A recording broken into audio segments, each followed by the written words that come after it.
Autodesk power मिल के अंदर हमारा 92 ट्यूटोरियल नंबर है और आज के इस लेक्चर के अंदर हम देखेंगे कि पोस्ट प्रोसेसर जो कि एनसी कोड जनरेट करने के लिए इस्तेमाल किया जाता है उसको एडिट कैसे किया जा सकता है।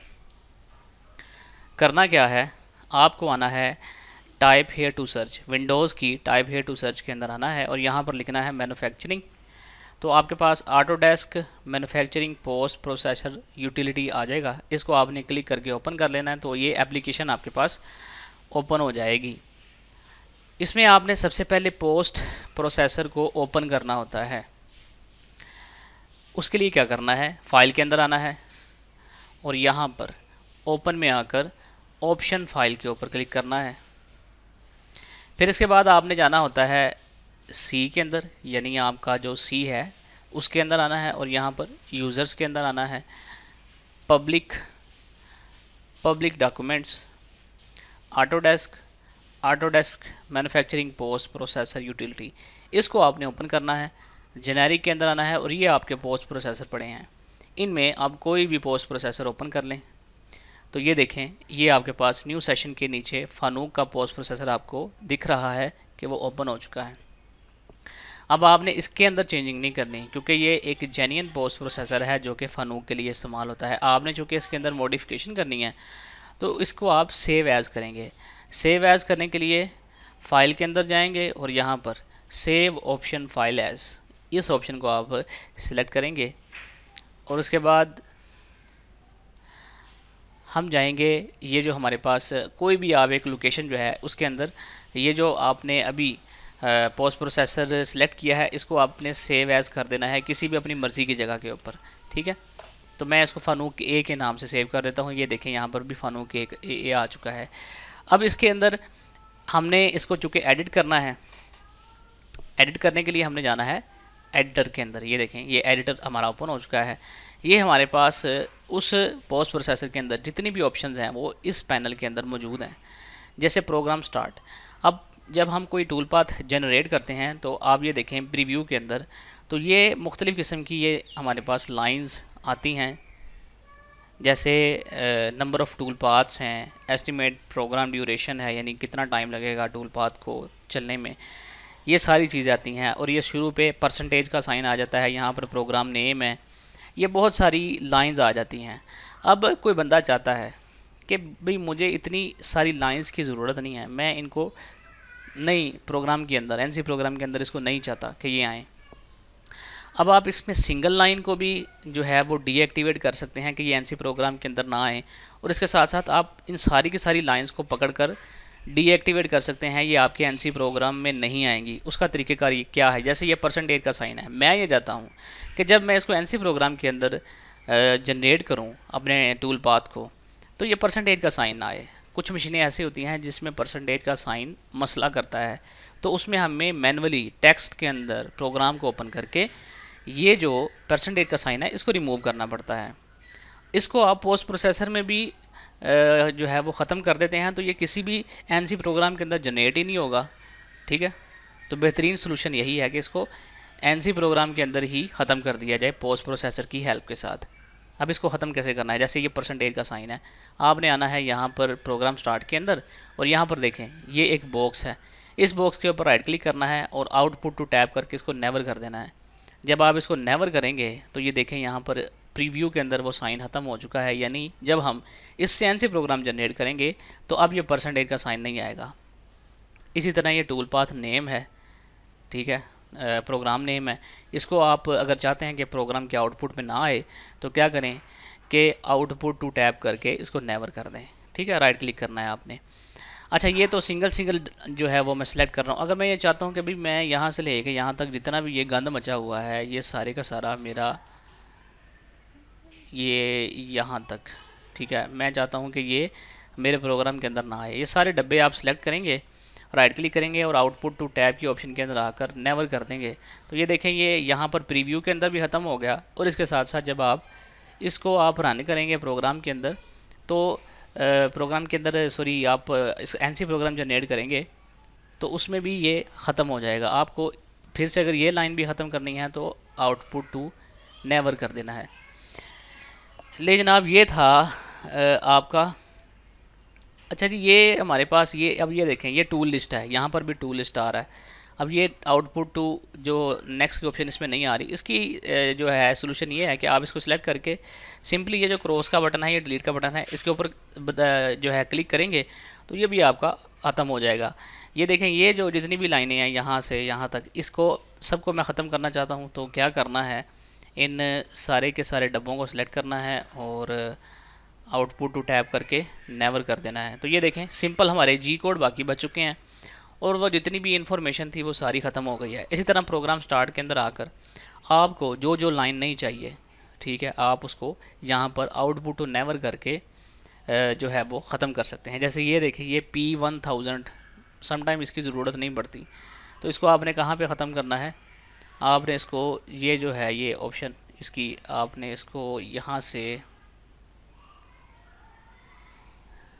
राइट क्लिक करना है और आउटपुट टू, अगर नेक्स्ट या टैब की ऑप्शन ना आती हो तो आप क्या करेंगे, यहाँ पर इसको देखना पड़ेगा कि ये जो P1000 है ये यहाँ कहाँ पर आ रहा है। इसको मैं अगर ख़त्म करता हूँ, इन सारे डब्बों को अगर मैं ख़त्म कर देता हूँ यहाँ तक और क्रॉस के ऊपर क्लिक करता हूँ, ये देखें नीचे वाले डब्बों को मैंने ख़त्म किया तो मेरे पास ये जो वो P का वैल्यू आ रही थी वो मेरी ख़त्म हो चुकी है यहाँ से। ये देखें, सिर्फ मुझे XY जो जी कोड हैं वो मिल गए हैं। इस तरह आप डिलीट करके भी जो आपको लाइनें नहीं चाहिए वो आप कर सकते हैं। इसके बाद आएंगे, हमारे पास कटर कंपनसेशन है, इसकी भी अगर आप इंफॉर्मेशन यहाँ पर ख़त्म करना चाहते हैं तो कर सकते हैं। स्पिंडल ऑन है, स्पिंडल ऑफ है। अच्छा जी, ये तो हमें खैर चाहिए होती हैं। मूव के अंदर आते हैं, रैपिड मूव। अब ये देखें, यहाँ पर XY और Z रैपिड मूव है, ये तो XYZ है। अगर आप मल्टी एक्सिस में काम कर रहे हैं तो मल्टी एक्सिस में काम करते हुए आपको XYZ के अलावा यहाँ पर जो A एक्सिस है या C एक्सिस है, इसी तरह B एक्सिस है, अगर ये आपको ऐड करने पड़ जाएं तो आप कैसे ऐड करेंगे। जैसे ये Z है, Z के आगे मैं मशीन A ऐड करना चाहता हूँ तो आप सेलेक्ट पैरामीटर के अंदर आएंगे और यहाँ पर आप मशीन A जो है वो देखेंगे।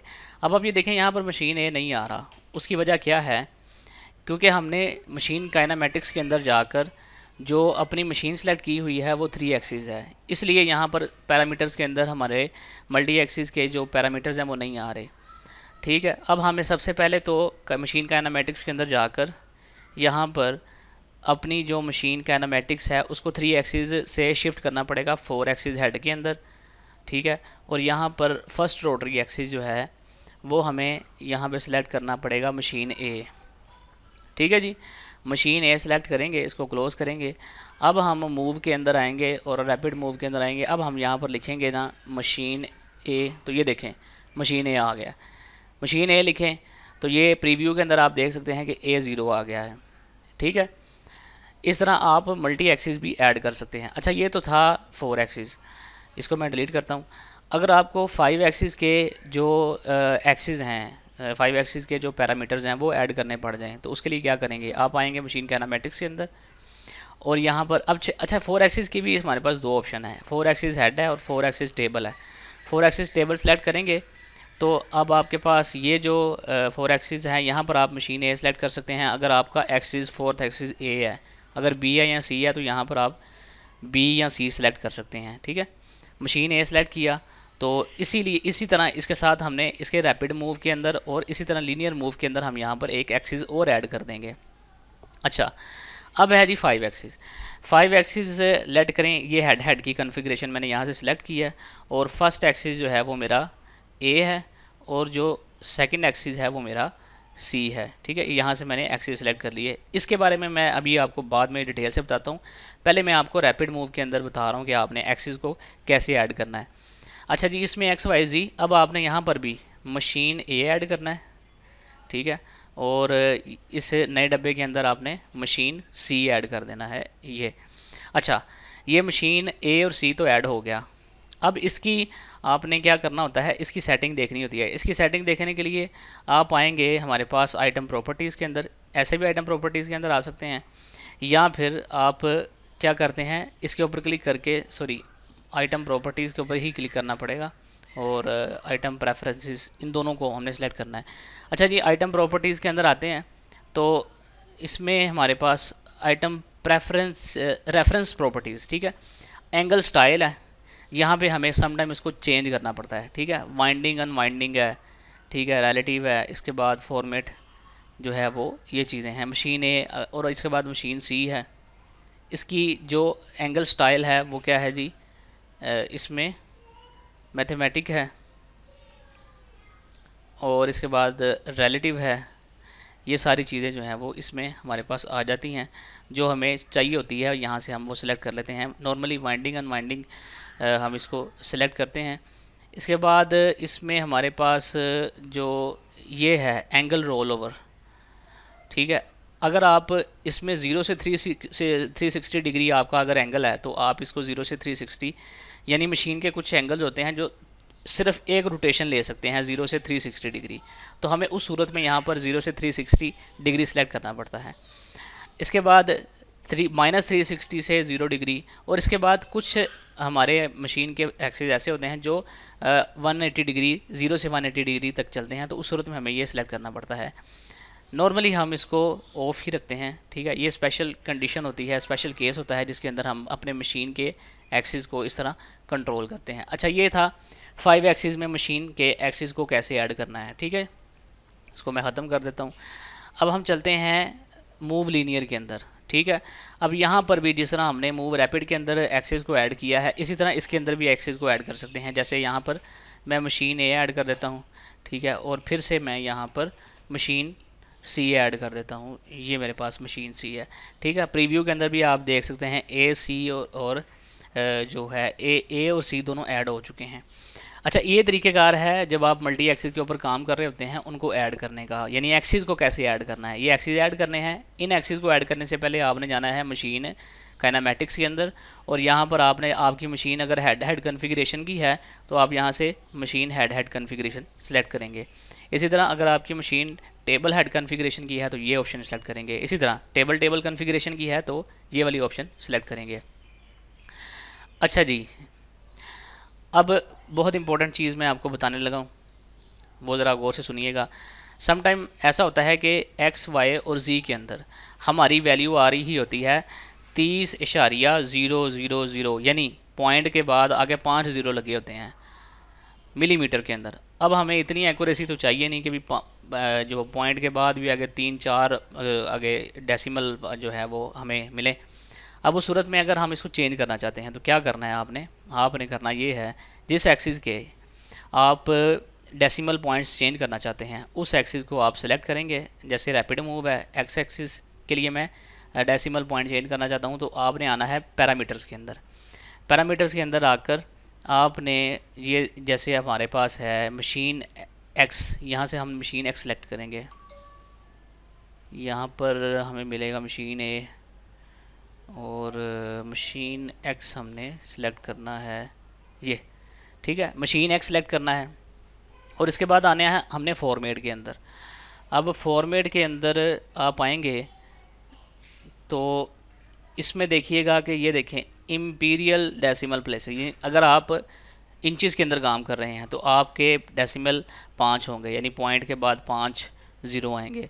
और अगर आप इसमें काम कर रहे हैं मीट्रिक के अंदर, यानी मिलीमीटर के अंदर काम कर रहे हैं, तो उसमें हमारे पास आएगा, ये देखें ये मीट्रिक डेसिमल प्लेसेस। इसको अगर आप 1 कर देते हैं, यानी डेसिमल प्लेस, यानी इसमें मेरे पास पॉइंट के बाद एक ही ज़ीरो आए, यानी एक ही नंबर आए, तो आप इस तरह इसको यहाँ से आकर चेंज कर सकते हैं आपके एक्सिस के लिहाज से। इसी तरह अगर आप वाई के चेंज करना चाहते हैं तो मशीन वाई को सिलेक्ट करें और यहाँ पर डेसिमल प्लेसेस जो है उसको 1 कर दें।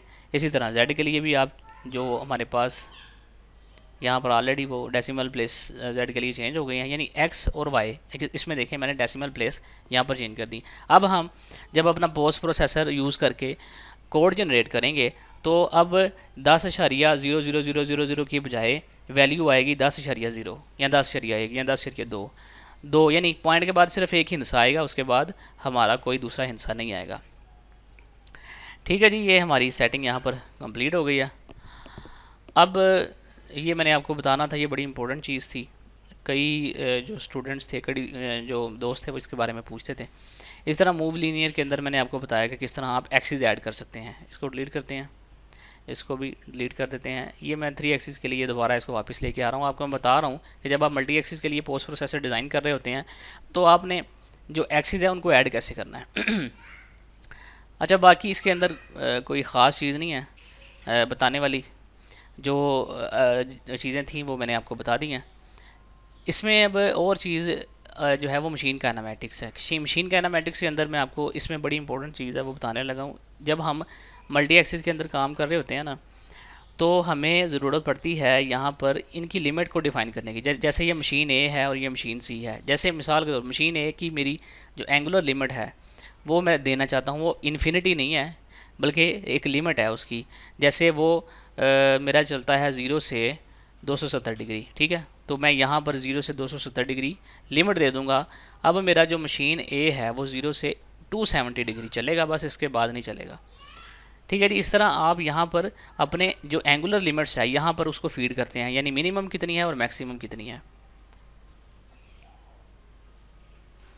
यहाँ पर देखें कि जो मेरा मशीन ए है वो अब ये वेक्टर की डायरेक्शंस होती है। जैसे मशीन ए है, आपका मशीन ए किस एक्सिस के अलोंग रोटेट करता है। ये मैंने मशीन ए की जगह मुझे आई की वैल्यू को यहाँ पर 1 करना चाहिए था और यहाँ पर के की वैल्यू को 0 करना चाहिए था। अब इसकी वजह क्या है मैं आपको बताता हूँ।